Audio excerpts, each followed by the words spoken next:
morning, everyone. Today we have Dr. Sushant Kumar Pikare with us, who is a pediatric hemato-oncologist at HCG Cuttack. His interest is in breast cancer and hematologic malignancies. He has more than 15 years of experience in this field. It's a pleasure to host you, sir, today on this platform to raise cancer awareness. Thank you for joining us. Is there anything that you would like to say first before we start with the questions? I want to tell that nowadays the treatment of cancer in India is now very much affordable with support of many government schemes and with increasing health insurance that helps the patient and the available of all sort of drugs which available in abroad also. It is also available in our country, and many specialized oncologists also available. So previously we were telling that cancer means diagnosed means death sentence. Now it is totally not like that. We cured many patients. Still there is mortality is little bit high than compared to other disease. But if we compare the previous past decades to the present decades, our the survival, the survivors, the number of survivors are increasing now. Sir, India So has improved yeah, in technology. exactly. Our doctors are so very much they are intelligent, and also they are in abroad also. The Indian doctors having very good fame. So we have also that intelligent doctors. Y- Yes, sir, that is definitely true. The survival rate in India Exactly. in regards of cancer has improved a lot in the decade. Exactly. Uh, sir, I'll start with my first question. Yeah. Uh, sir, can you please tell me more about hematological malignancies and their treatments? Actually, if you define what is hematologic malignancy for the common people, basically the cancer divided in two groups. One is that liquid malignancy is hematologic malignancy. Another is solid malignancy that is belongs to your different parts of the body, like oral cancer, like breast cancer, like liver cancer, lung cancer, like that.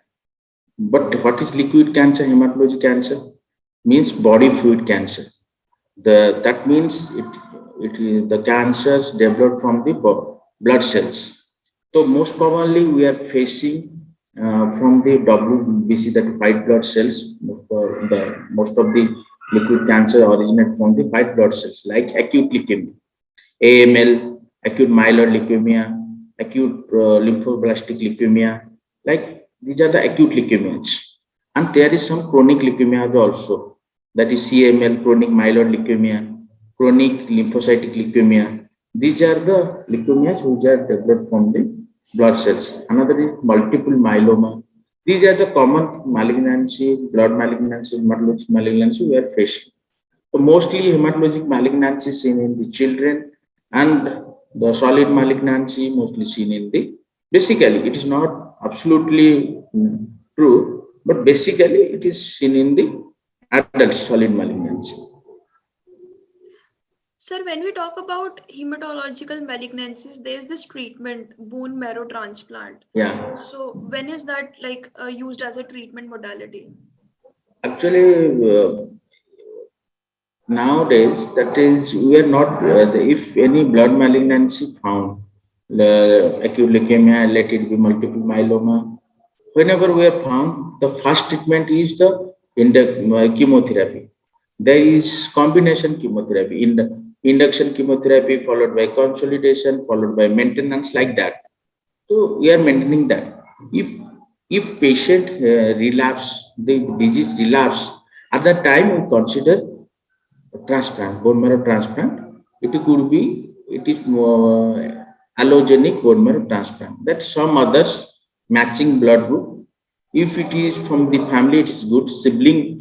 That is we are typing HLA matching. If HLA match sibling donor available, then we will go for that. Otherwise, on sibling, that is, we have to register the patient in bone marrow transplant registry, and we got the HLA matched blood, that is stem cell, then we go for the transplant. Nowadays, also cord blood transplant, because transplant, that is due to the that nuclear family, most of time you have no sibling. If, or you may have one sibling, so may not matching, may not available, so very difficult to get the. So nowadays, the what happened, the Western country and our country now starting, we store the cord blood. Whenever that is baby birth happening, that time we collect that cord blood, which is we most of time we discard this. It is not required for this. But if we can store that blood, which is not useful for the other the baby, it can be used for the bone marrow transplant in future if it was matched. So basically, of course, the bone marrow transplant needed in relapse acute leukemia, in multiple myeloma, and one another indication is it may be required in the high risk acute myeloid leukemia. So these groups are needs bone marrow transplant. It is not exactly bone marrow transplant; it is autologous stem cell transplant. Most of time, people thought bone marrow transplant means we take the sample from bone marrow. Previously, it was done, but not now. But now we're taking the peripheral blood. We collect the stem cells. That stem cell transfused to the required patient. So it is autologous stem cell transplantation from peripheral blood.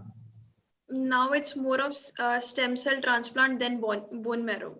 Exactly. It is autologous. It is auto or allo. Maybe autologous means same donor, patient itself. His stem cell collected when he is disease free. It was stored and it was transfused during bone transplantation. Okay. In allo transplant means different person. This is allogenic stem cell transplantation. So basically, it is called stem cell transplantation, not bone marrow transplantation. Okay, doctor. Can you tell me more about breast cancer and how to manage its symptoms and side effects? Exactly. Breast cancer, first, for breast cancer, we have to aware how the females, that women, so that he can self-assess, is self-assessment. It is most important, so that she should aware. Many of what times what we thought we are most of in urban area, it is not a problem, because the lady is very much aware of that, and whenever he noticed the lump, he go to the doctor. But in village area, what sort of patient we are seeing from the village, they are so much so much scared about that breast lump, they will not tell anybody. So whenever it is ulcerate, some discharge, some foul smelling, after that they coming to hospitals. So it is basically we need awareness if we want to basically decrease the incidence of breast cancer. One is thing why I tell it, because breast cancer is external organ. If there is a lump, we can easily detect it. So one type of management, if we thought, it is one type of sort of management also, because as early we treat, it will be cured. Another thing is curability chance of breast cancer. I told it is external organ. So most of time, if you detect the lump in the breast and it is not spread to anywhere, so more than 90% of time, patient getting cured. So the cure rate is 19 to 95% if it is inside the breast and lump is very small. So it is a curable disease. So you have to aware the patient and the population, so that the malignancy detected early. Another thing, even if it is advanced, there is many targeted therapy available, many hormonal therapy available. we can give to the patient, and patient survive for a good quality of life for few years and many years also. So it is not a problem. Breast cancer is a very good cancer because it is curable in 90% of time. Sir, regular checkups can help in prevention of this breast cancer. Exactly. Who will be needs more regular checkup? Though in family, if there is any breast cancer patient, mother having breast cancer patient, if this is in family, then daughter should be checked after 20 years. And if there is a genetic linkage found, that BRCA1, BRCA2, that is called breast cancer gene 1 and 2. So that if BRCA1 and BRCA2 in the family present, the lady should monitor annually after 20. MRI breast, we advise MRI breast annually, because there is lifetime risk of breast cancer more than 20%. So this patient needs another thing.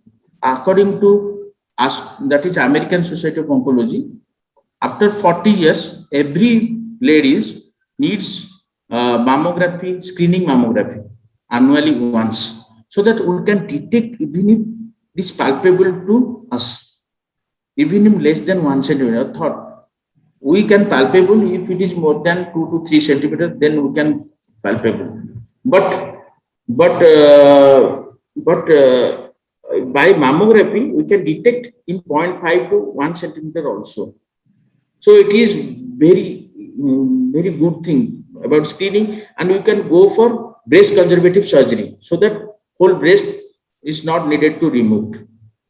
So that psychologically impact not a problem, because of body image problem is there, because of if you remove the whole breast. So we can go for breast conservative surgery with cure rate of same more than 90% if it is detected in very early stage. But sir, there are some barriers in the society, in Indian society, which prevents women to go for regular checkups of. Exactly. But it is not like that. Those are educated, those are aware. We have to educate the society. How can in society know that it is required?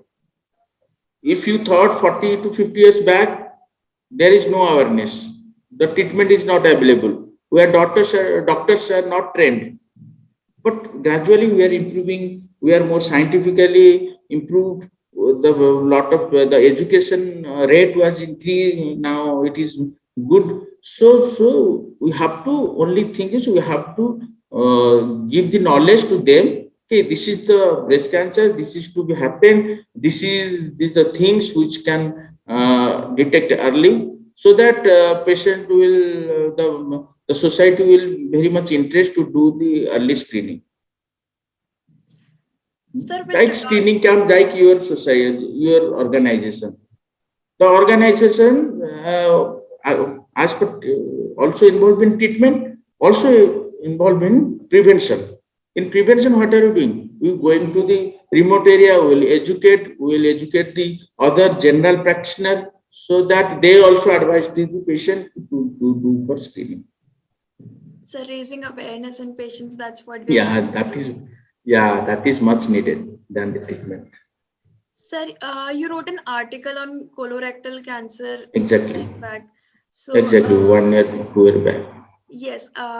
So can you tell me, like, what is colorectal cancer and how can they be treated?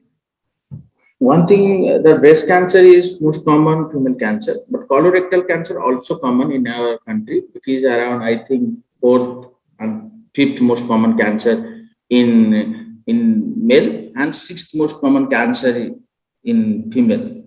So there is incidence much more higher. Colorectal cancer is same thing. One symptom is blood in stool or any abdominal symptom. It will also indicate. It is not that it will spread and you don't know.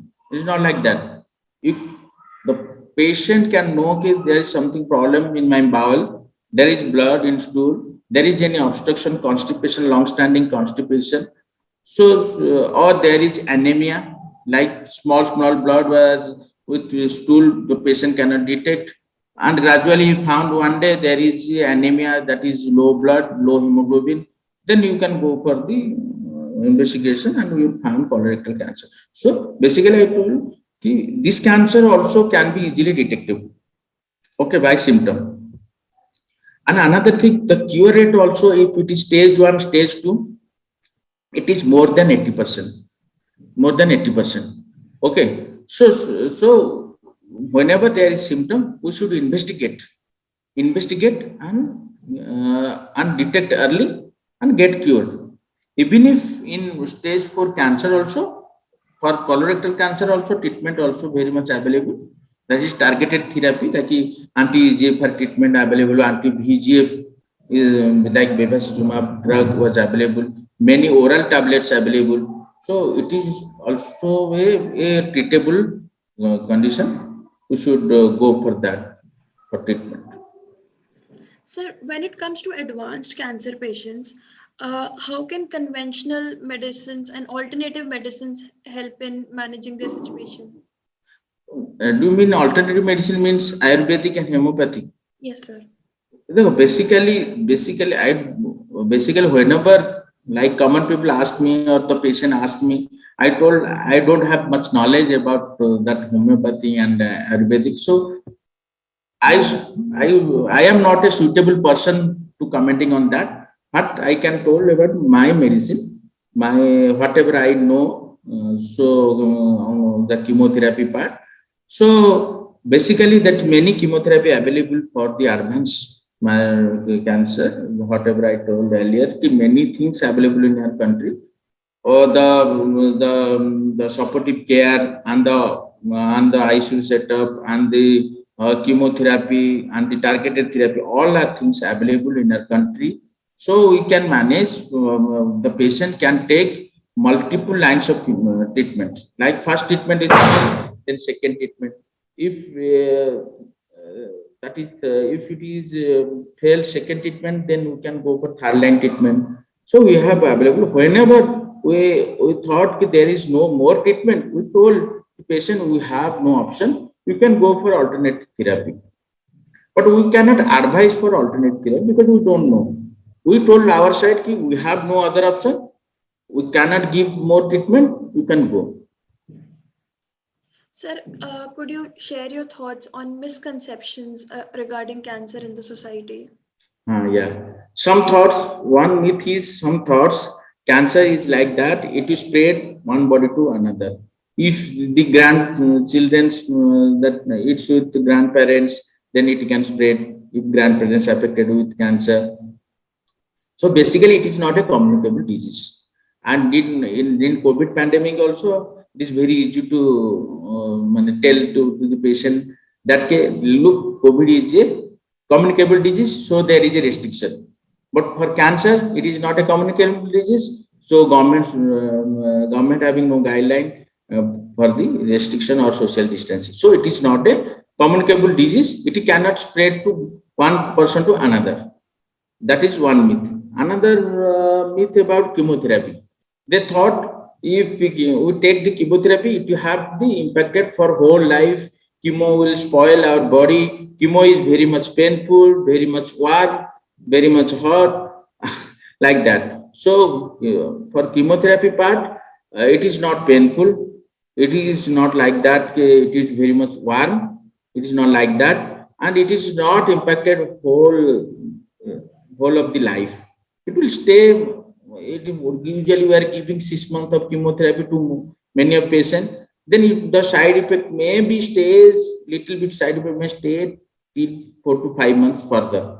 Otherwise, after that, there is no side effects of the chemotherapy. It will not stay in the side effects not stay for long standing. So we should not afraid of chemotherapy so much. Sir, you have done like you're a pediatric hemato-oncologist. Actually, that is I have MD pediatrics from PGI Chandigarh. Then I opt for the medical oncology from AIIMS New Delhi. that is my super specialization, DM degree. And I have trained about that also. I have also for the adult malignancy. So because of I am pediatrician, I can see the pediatric patient. But basically, my degree is DM medical oncology. So there are like cancers in children also, like pediatric cancers. Exactly. Like, is there any advancement in their treatments? Basically, there lot of advancement because of I told you, like in adult there's many targeted therapies available, but in pediatrics it's little bit targeted therapy available. We are less likely using the targeted therapy in pediatric patient because of because in pediatric many of patient having the blood cancer. Okay, so basically we can treat with if it is relapse, we go for the transplant. But if you told about transplantation, stem cell transplant, there's a lot of advancement is there. So there is previously cord blood transplant was not available. Now we can transplant with the haplo matched, like the HLA, the prior parents HLA was not matched fully with children because one group of HLA come from the mother and another from the father. Now we can go for with parents that is stem cell. We can collect the stem cell from the parents, which is a haplo matched. That also available. So basically we have a lot of that refinement of the chemotherapy drugs is there, so that we decrease the number of chemotherapy and fine adjustment of the chemotherapy, so that the children will get the proper treatment with less side effects. So survival was increased currently. Okay, doctor, I just have one last question. Since you have joined Zenonco.io, how do you think Zenonco.io is helping cancer patients? I think many of patient because my aim to join in Gen Onco that many of our patient in Odisha, they're going abroad, that is out of state or out of country. If they attach with you, like which is your, so that is the organization spread across the country, so that whenever they get helps, okay, if your organization can give support in Odisha also, then you can told yes, because we are associated with you. So that if any patient from here in Odisha, I can contact you, your organization. Okay, look, one patient in Odisha who is from the other state, he want to. I think if he can treat in their state, it's good. Then in that way, the you can help patient. Yes, so making a cancer patient's journey easier. This is a very difficult time for them, Yeah, so very that is what difficult. we are trying to do. Exactly. Hey, in this time also, if COVID pandemic is subsides also, then also it is very difficult to treat out of home. With many things not available with us, good diet, mental support, everything which is available in your own area, this is very difficult to get there, whatever you spend the money. Yes, sir. Definitely, sir. So, sir, thank you for doing this. Thank you for joining us on this platform. It was a pleasure to hear you, and I'm sure millions of people would get a lot of information from this, would get a lot of help from this interview, because they have a lot of questions which they are scared to ask or afraid to ask. But then from videos, they get a lot of knowledge that this is what is Okay. happens and is going to happen. So, thank you for joining us today. It was a pleasure to host you on this platform. Thank you. Thank you. Okay. Bye.